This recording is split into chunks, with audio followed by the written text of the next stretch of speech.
My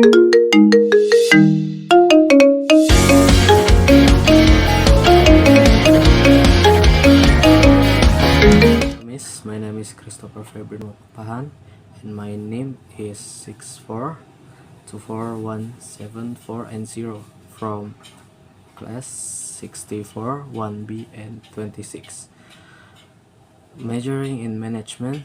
And today I want to express my opinion about smoking in the campus area in order to fulfill the given task.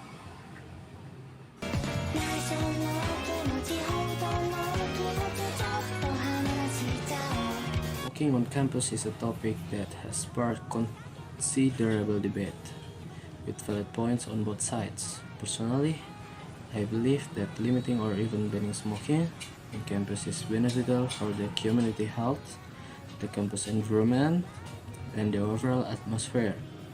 While I acknowledge the importance of individual freedoms, the collective well-being of the campus shall take precedence. Here, why I believe this.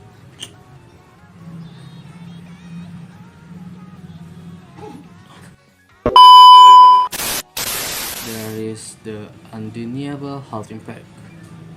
Smoking is one of the leading causes of preventable disease and death worldwide, affecting not only those who smoke, but also those exposed to secondhand smoke. On a campus, secondhand smoke can be particularly concerning because it affects everyone who use the shared space, including students, faculty, and the staff. Many people on campus may have respiratory sensitive or condition like asthma that can be aggravated by even brief exposure to cigarette smoke.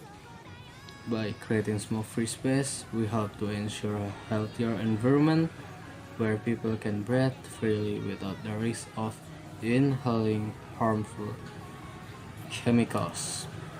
Concerns, there are also the environmental and aesthetic impact.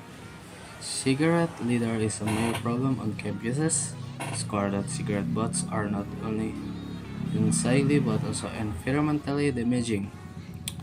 They contain toxic chemicals that can be leached into the soil and water, harming plant life and local ecosystem. Cleaning up cigarette waste can be a recurring expense for the campus, diverting funds that could be better used for student facilities, academic resource, or campus improvements. By restricting smoking areas or banning smoking entirely, campuses can maintain a cleaner, more visually appealing environment that is enjoyable for everyone. Additionally, a smoke-free campus fosters a sense of social responsibility and community well-being. When students and staff know they are a part of an environment that promotes health and respect for all, it can lead to a more positive, supportive atmosphere. Such policies can also encourage those who smoke to consider reducing or quitting, especially when they are in an environment that supports healthier lifestyle choice. Peer influence can be powerful, and a campus that values health can make it easier for individuals to make positive change for themselves. One of the arguments often against a smoke-free campus is that it infringes on personal freedom. This is a fair point. People should have the right to make their own choice, including smoking if they wish to. However, the freedom to smoke should be balanced against the right of the others to enjoy a clean and safe environment.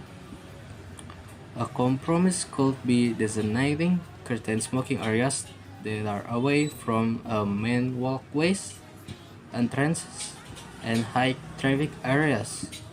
This allows those who choose to smoke to have the designated space, while the leisure campus area remains comfortable for non-smokers. And my conclusion is, while a total smoking ban may not be necessary for every campus, implementing restrictions or creating designated smoking areas can greatly enhance the campus experience for most people.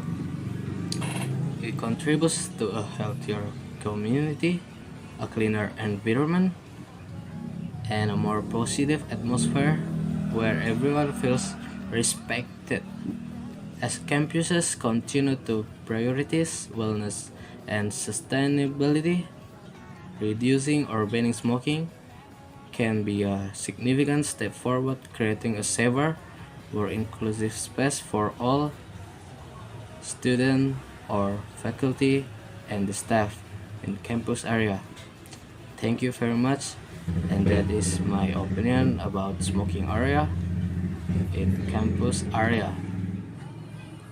Oh, hi miss, hi class, and welcome to my the second video. And now I want to tell you guys about the simple present. What is simple present? Simple present is also called present simple. The simple present expresses an action in the present taking place regularly, never, or several times. It is also used for actions that take place one after another, and for actions that are set by a timetable or schedule. And we use the simple present tense when the action is happening right now, or when it happens regularly or unceasingly, which is why it's sometimes called present indefinite. Depending on the person, the simple present tense is formed by using the root form or by adding s or es to the end. And here the definition of the simple present tense. Simple present tense is a tense used to talk about something common, something that always happens repeatedly, or a general truth. Simple present tense is the most frequently used tense in everyday life. To recognize that a sentence is a simple present tense, there are several ways that can be done, one of which is that the sentence uses a basic form of the verb, and the verb is verb 1. Simple present tense is divided into two sentence patterns, namely verbal simple present and nominal simple present tense. And this is the formula from simple present tense. To form sentence in this tense, the basic form of the verb or verb 1 is usually used, except for the third person pronouns which use verb 1 plus s or es. And for the example, the subject you can use I, you, they, we, she, he, or it. And the verb you can use go or goes. And the rest of sentence like to the bus school by bus. And the note for your simple present tense, the one is for first ending with o, ch, sh, x, or z, you can put es. And the sounds like go become goes, catch become catches, and etc. And the second one is for first ending in a consonant plus y, drop the y, you can put ias, and it sounds like carry become carries, study becomes studies, and etc. And the third is meanwhile for verbs ending in a vowel plus y, simply you can put s, and it sounds like play became plays, say became size, and enjoy become enjoys. And this is the use of simple present tense, a recurring event that is taking place at the present time. For the example, number 1, I go to campus by motorcycle every day. And number 2, the train to Bekasi leaves every hour. And the example of number 3, Daddy sleeps 7 hours every night during the week. Next, to show a fact or even in general. For the example, number one, the president of Indonesia is Joko Widodo. And the number two, a snake has no legs. And number three, Indonesia has 34 provinces from Sabang to Merauke. And next, to show a habit. For the example, number one, Doni gets up early at 5 o'clock every day. And number two, John takes a bath twice a day. And number three, every year on Lebaran, most people travel to their hometown. And number four, I always have a breakfast in the morning. And this is the example from simple present tense and negative simple present tense and interrogative simple present tense. And the sounds is like Jason played the guitar, and the negative simple present tense, Jason doesn't play the guitar, and the four interrogative simple present tense, does Jason plays the guitar. And now is simple present negative. Negative simple present tense sentences are used to express an action, event, or condition that does not occur routinely, repeatedly, or is general in nature. And there is the formula from simple present negative. It's like subject plus don't or doesn't plus verb 1 and plus object. And here the example of simple present negative, it sounds like I don't have a brother, it doesn't rain here in summer, we don't make the cake for my birthday every year, she doesn't use computer, he doesn't work hard, and the last, I don't like a tea. And next is simple present tense interrogative. Interrogative sentence, simply put, are question. They are sentences that seek to gather information, clarify a point, or start a conversation. They often start with a question word like who, what, where, when, why, or how. Alternatively, they can begin with a helping verb for yes or no question. And there is the formula of simple present interrogative. It's like do or does plus subject plus verb what and plus object. And here the example from simple present interrogative. It sounds like do you go to school by a bus? And do you eat dinner every day? Does she eat breakfast every day? Does he go to school by bicycle? Does it rain in the afternoon? Do we play soccer on the weekends? And the next is nominal simple present tense. The definition of nominal simple present tense is a simple present tense sentence that does not have a verb. You need to differentiate nominal and verbal simple present tense by looking at whether or not there is a verb in it.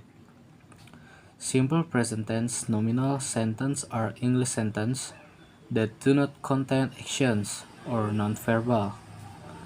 Nominal sentence after the subject will be followed by a non-verb, which we usually know as an auxiliary verb or to be, like helping verb. And there is the formula of simple present nominal. If the pattern is nominal, then the present tense formula becomes is like subject plus auxiliary verb or to be plus complement. And here the example nominal simple present tense. I am an international school student. And the negative, she is not an international school student. And the interrogative is she an international school student?